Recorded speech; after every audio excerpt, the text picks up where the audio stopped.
Assalamualaikum warahmatullahi wabarakatuh. Saya Virus Fatina Rumi. Hari ini saya akan memaparkan hasil observasi saya tentang praktik kehidupan berkelanjutan di sekitar sungai pemukiman dekat stasiun Depok. Observasi ini saya lakukan untuk memahami bagaimana masyarakat menjaga lingkungan, khususnya sungai, dan apa saja tantangan yang mereka hadapi dalam praktik kehidupan sehari-hari yang berkelanjutan. Oke, next selanjutnya di sini saya akan menjelaskan image yang dimana pertanyaan utama saya adalah seberapa keberlanjutan praktik hidup masyarakat di sekitar sungai ini. Sungai ini memiliki peran penting sebagai sumber air, ekosistem, dan juga penyangga lingkungan di pemukiman. Namun dari pengamatan awal masih sering ditemukan sampah ringan di aliran sungai.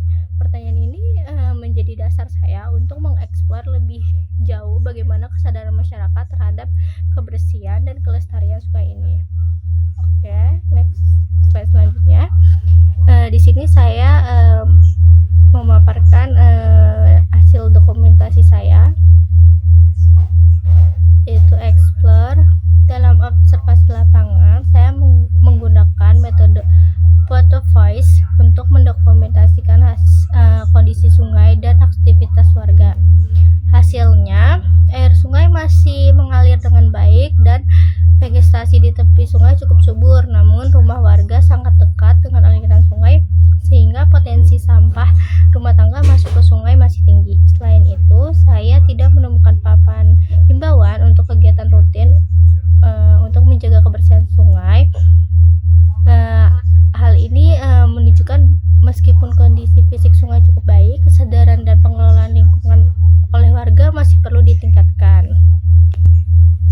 Oke, next selanjutnya di sini ada explain secara konsep.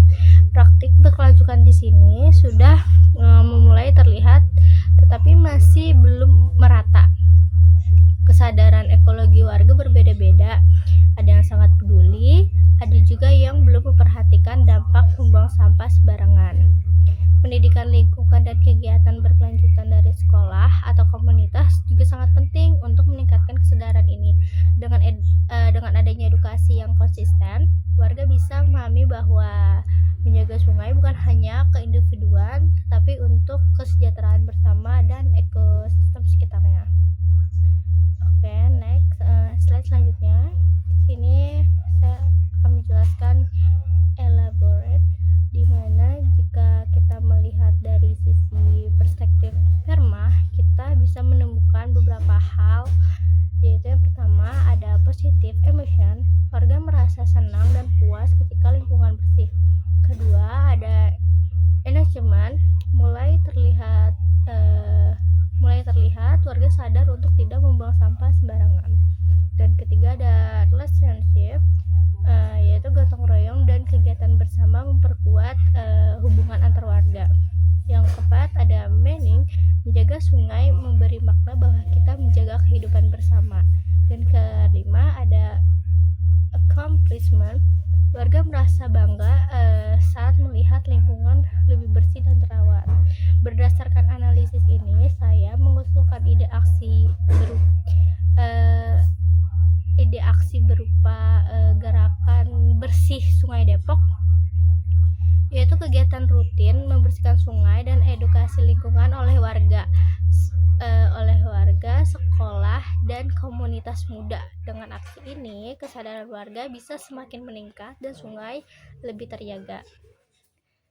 Dan di slide selanjutnya saya akan evaluate, yaitu refleksi pribadi. Dari kegiatan observasi ini, saya belajar bahwa perubahan kecil tapi bisa konsisten dapat membuat lingkungan menjadi lebih bersih dan berkelanjutan. Kesadaran pribadi sangat penting, namun kolaborasi antar warga dan komunitas menjadi faktor kunci. Hal ini menunjukkan bahwa menjaga sungai dan lingkungan sekitar bukan hanya tanggung jawab individu, tapi tanggung jawab bersama. Dengan langkah-langkah sederhana seperti rutin membersihkan sungai dan edukasi berkelanjutan, kita bisa mewujudkan kehidupan yang lebih berkelanjutan di sekitar kita. Itu saja yang bisa saya sampaikan. Kurang lebihnya mohon maaf. maaf. Terima kasih.